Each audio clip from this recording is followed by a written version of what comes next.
চট্টগ্রামের মানুষ একটা গেছে বেড়াইতে সিলেটে, কোথায় গেছে? সিলেটের মধ্যে। এরকম আমরা যাই কি যাই না, যা এই বেচারা মাগরিবের সময়, কিসের সময়? মাগরিবের সময় কোথাও থেকে বেড়ায়া রাস্তা দিয়ে কি করতেছেন, হেঁটে চলে যাচ্ছেন, হোটেলে যাচ্ছেন বা যে কোনো যাচ্ছেন, মসজিদের ভিতরে মুসল্লির মধ্যে কি হয়ে গেছে, মারামারি বাজি গেছে। কি নিয়ে মারামারি? ওয়ালা দোয়াল্লিন পড়বো না ওয়ালা জোয়াল্লিন পড়বো, দোয়াল্লিন না জোয়াল্লিন বাজি গেছে, দুই করবে কি মারামারি। হ্যাঁ, দোয়াল্লিন ঠিক আছে না জোয়াল্লিন ঠিক আছে, মসজিদের মধ্যে কি শুরু হয়ে গেছে? মারামারি। একদল বড়ি সরিয়ে গেছে জোয়াল্লিনের পক্ষে, এটা দোয়াল্লিন পড়বো না কি পড়বো, জোয়াল্লিন পড়বো। আরেক দল না এটা কি পড়তে হবে, দোয়াল্লিন। মাগরিবের নামাজের মাঝখানে মারামারি বাজি গেছে, নিয়ত ভাঙার সুযোগ দেয় নাই, নামাজ শেষ করার কি দেয় নাই। ওই ওয়ালা দোয়াল্লিন ইমাম সাহেব বলতে দেরি, জোয়াল্লিনে বলতেছে নামাজ হয়, দোয়াল্লিনে বলতেছে নামাজ হয়েছে। মারামারি যখন বাজি গেছে, এমন ঘুষাঘুষি শুরু হয়েছে, দুই পক্ষ একজন আরেকজন দৌড়াইতে গিয়ে মসজিদ থেকে মুসল্লিদের দৌড়ানো শুরু করছে। সবাই রাস্তা দিয়ে কি করতেছে, দৌড়তেছে। তো সিটাং থেকে যে গেছে টাকাও বোঝে নাই, মাথাও বোঝে নাই, পাবলিক দূরে এটাও দৌড়ানো শুরু করে দিছে। এটা তো জানা না এখানে কি হয়েছে।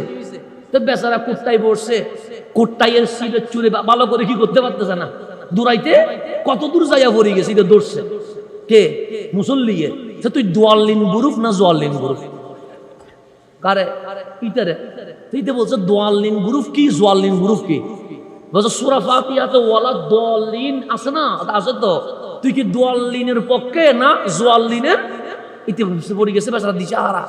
এখন যে গ্রুপ আমাদের ধরছে এটা কোন গ্রুপ এটা তো আমি জানি না, দোয়াল্লিন গ্রুপ না জোয়াল্লিন গ্রুপ।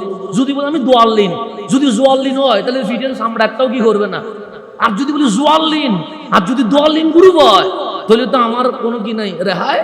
বেচারা ভাবতেছে কি বলা যায়, এতে চিন্তা করতেছে দোয়াল্লিন বললেও বিপদ, জোয়াল্লিন বললেও। এটা বুদ্ধি কাটায় বলে ভাই আমি তো নামাজই পড়ি না, দোয়াল্লিন দিয়ে কি করবো, জোয়াল্লিন দিয়ে কি করবো, আমি তো নামাজই পড়ি না, ছাড়ে দিস চলে যাতে তোর সাথে আমাদের কোনো কি নাই, সমস্যা নাই, নামাজ পড়ে না সমস্যা নাই। ওই মারামারি বাজা দিছে কি নিয়ে, দোয়াল্লিন আর জোয়াল্লিন নিয়ে। এই যে ষড়যন্ত্র চলছে, নামাজ পড়ে না, উস্তাদে জামিলা নাই, আর মসজিদের ভিতরে ঢুকাইয়া দেখবেন মুসল্লিদের ভিতরে ভাগাভাগি করে আমাদেরকে নামাজ থেকেও দূরে রাখছে, ঈমান থেকেও দূরে রাখার ষড়যন্ত্র শুরু হয়ে গেছে। নামাজ পড়ে না ওরা নিয়ে কোনো জামিলা আছে? কোনো জামিলা নাই। এটা হাত উপরে বাঁধলেও কি, এটা বসে নিচে বাঁধলেও কি, আমি তো নামাজই পড়ি না, কথা ঠিক না? আমিন বড় করে বললেও কি, ছোট করে বললেও কি, আমি তো নামাজই পড়ি না। এটা নিয়ে কোনো জামিলা নাই, ও তো দরকার নাই, তুই জাগা। নামাজ পড়ে না এটা নিয়ে কি নাই, আফসোস নাই। কিন্তু মসজিদের মুসল্লিদের ভিতরে কি করে দিছে, বাজে দিছে। ইহুদি খ্রিস্টানের বিশাল ষড়যন্ত্র চলছে। মসজিদের বাইরে যে সে তো আসবে না, কিন্তু যে ভিতরে ঢুকছে ভিতরে বাইরে করতে হবে। কতক্ষণ আমিন চিল্লাইয়া বলবি, কতক্ষণ পা দুই ভাগ করে দিয়ে বিরক্ত বানাই ফেলবি, কেন? যেন মানুষ মসজিদে না যায়। এক বিশাল ষড়যন্ত্র কি হয়ে গেছে, শুরু হয়ে গেছে। আল্লাহ যেন আমাদেরকে ফিতনা থেকে বাঁচার তৌফিক নসিব করে।